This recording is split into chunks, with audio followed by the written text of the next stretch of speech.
On guys, it's DK back at you with another video here for the NBA main slate here on Sunday. We got a small 3-game slate, but a pretty appealing slate. Some fast-paced teams.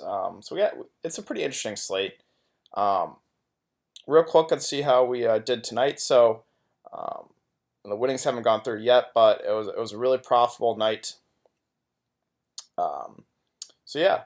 I talked about in my video how I really liked the Washington-Chicago game stack, and I went with it. I basically told you guys in the video I was going with it, and I went with it. So went with Beal, Otto Porter, Bobby Portis, and Markkanen. I really liked Jabari too, and he went off too, partly because he did get a little lucky. Jeff Green got injured, but I did want Jabari, but then I kind of did. I didn't want to go crazy on the Bucks, which. See what happens. They got blown out. The Bucks are just such a weird team. I don't know. I played Bledsoe and Middleton, as well as Larry Nance and Zubac. Even tweeted out, before lock, what I was doing. I said I was playing Bledsoe, Middleton, Nance, Zubac with the Washington Chicago stack. So hope you guys made some money as well. And yeah, let's see if we can keep it going here for the small 3-game slate on Sunday. So, like I said, it's a pretty appealing slate.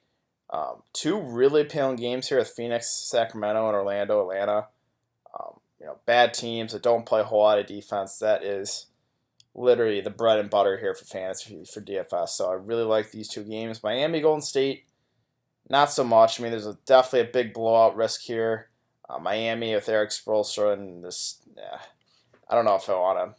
Even target that game. But yeah, so let's get into the analysis. Since it's a small 3-game slate, I'm just going to go team by team here. So we'll start with Phoenix.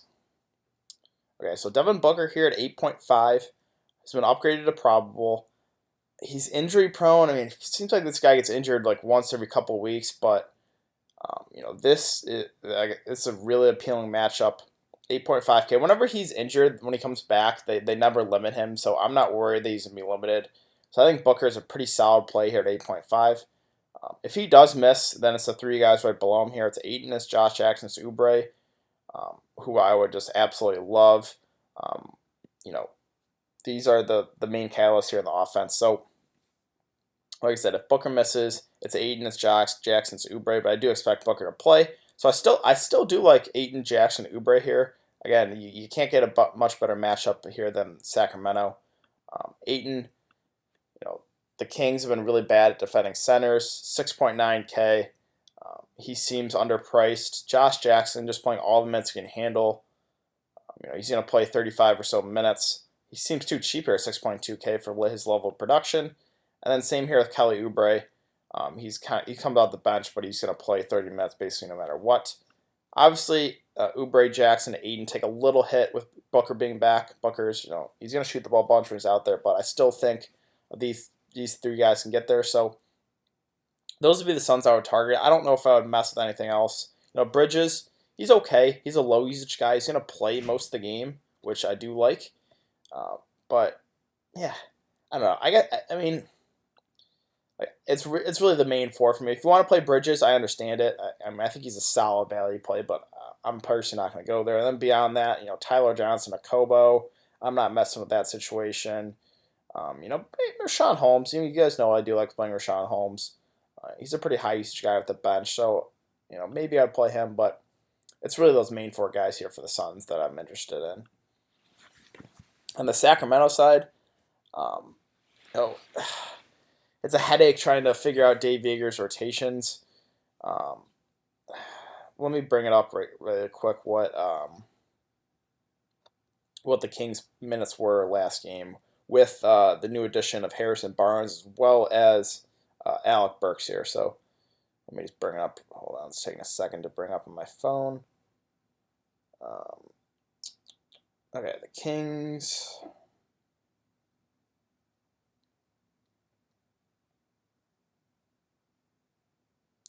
Okay, so this was the last game against Miami. So Bielitsa started, played 11 minutes. Harrison Barnes played 37 minutes. So that's definitely You got to note that down. Willie Cauley-Stein played 24. De'Aaron Fox played 30. Buddy Hield played 34. Bagley played 20. Giles played 17. Farrell played 18. Bogdanovich played 34. And Burks played 15. It's just the rotation is so inconsistent every night, but on a small slate like this, you got to take some risks. So the main guys I have interest in here for Sacramento, it's Fox here at 7.3K. Maybe you get lucky and he plays 35 minutes, but I don't know. It's a really good matchup here against Phoenix. And then Buddy Hield, I think is okay at 6.6. He seems basically locked into 35 or so minutes. He seems a little underpriced. I would probably, again, prefer to play Bogdanovich off the bench. I know the minutes have been really up and down with him. If he's not playing well, they will limit him. So that is the scary part. But again, it's a small slate. No one's going to really be playing cash games on the slate, so you got to take some risks. Harrison Barnes, I think, is going to be with the ultimate chalk at 5.1. Like I said, he played 37 minutes. If he continues to play those type of minutes, you got to consider him here at 5.1K. Then you got Bagley, you got Willie Cauley-Stein, you got Giles, basically all splitting the big man minutes. Where is Willie Cauley-Stein here at 5.3? I know, he's probably going to play 25 or so minutes, but even then, I still think he can get you there at 5.3. Bagley was playing really well and then got limited to 20 minutes against Miami. But I think he's still okay. And then Giles, for salary relief, I think is not the worst option here at 3.5. So yeah, there is a lot of, you can go a lot of different ways here with Sacramento. It's really hard to predict what Dave Yeager's going to do. And then on the Orlando side here, basically for me, it's Aaron Gordon and Vucevic, and that's it. I understand if you want to play Terrence Ross. He had an off game, not really an off game, but he didn't do that well tonight. But he's been shooting the ball really well. But again, he's pretty scoring dependent. So if his shots stop falling, look what happened here against Brooklyn. He shot the ball 3 of 14, put up 9 fantasy points. Not really a guy I like playing. So I'm probably not going to go that way. It's Vucevic and it's Aaron Gordon, who I like quite a bit here. You can't get a better match here than against Atlanta. So Vucevic and Aaron Gordon I do really like. I mean, Fournier, Isaac, Augustine, I understand it. Again, you can't get a better matchup than this, but it's really those main two guys here for Orlando. Atlanta, this is a headache and a half. Let me bring up Atlanta's rotation from tonight. Hold on.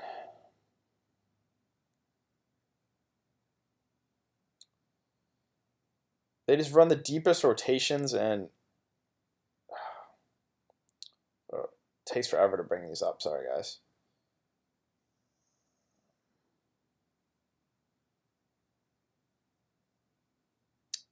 Come on.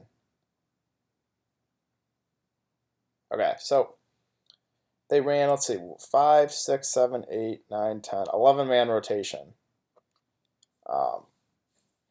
So basically, it was John Collins and Kevin Huerter were the only guys that saw over 30 minutes. Everyone else was under that. So, for me, it's probably Trae Young against John Collins, and then beyond that, then I'd probably do Dedmon or Alex Len because Orlando runs big. So I think Dedmon and Len see a few extra minutes here. So it's really Trae Young against John Collins, and then it's probably Dedmon and Len if I want to take a shot in one of those bigs. The wings, Huerter, Prince, Bazemore, even Jeremy Lin, Bembry, like Vince Carter. There's too many. They're playing too many minutes, so I'm probably going to stay away from those guys. And then we get to the final game here. We got Miami, Golden State. It's got blowout written all over it, but there is some news here. D Wade currently listed as questionable. If he misses, Miami has no guards left. They would have Richardson, Winslow, Deion Waiters would be asked to play a whole bunch of minutes, and then I guess Duncan Robinson, if you consider him, he's really like a wing. Same thing with Magruder. So the Heat are going to be pretty thin if D Wade misses. If D Wade plays, I think he's okay here at 5.2. He's going to play right around 25 minutes every single night. So I think if D-Wade plays and he's not limited, I like him at 5.2. Whiteside, Josh Richardson, if this game's going to stay close, it's going to be they're going to need a miracle, but it's going to be a huge game from Whiteside, Richardson, probably even Winslow here. I understand if you want to go Whiteside. I'm probably just not going to go that way. Boogie, scares me getting Whiteside in foul trouble. Whiteside is known to get in foul trouble quite often, so I'm probably not going to go that way. Josh Richardson, going to be asked to play most of the game.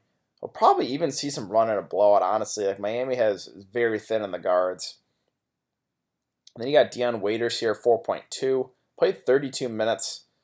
Only got you 16 fantasy points, but I think maybe you could take a shot here on Dion Waiters for salary relief. You really never feel good, at least for me, targeting any Miami guys. It's really hard to trust, but they're kind of depleted right now. Like I said, if D-Wade misses, they just don't have a whole lot of guards active and available to play. You could go Kelly Olynyk, Bam, James Johnson if you want to take a shot. Like any of these guys, realistic, you could take a shot on. It's a headache and a half trying to figure out the minutes for Miami. On the Golden State side, everyone seems underpriced here. I stacked the Golden State Phoenix game the other night, and it worked out for the Phoenix side. They kept it close, but the Golden State side, it was like a really balanced attack.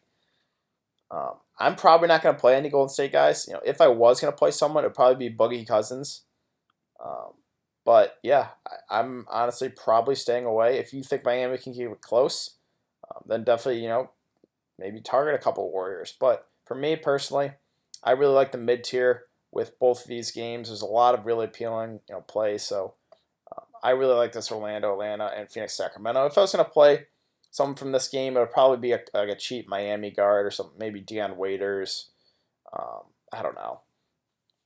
I haven't figured out fully yet what I'm going to do with my lineup. But yeah, I think that's going to do it for today's video, guys. So if you have been enjoying the content, please like this video, subscribe. If you have any questions, you can leave it in the comment section down below. It's also important to follow me on Twitter. That will be in the description below. I'll give my thoughts and more news that comes out throughout the day.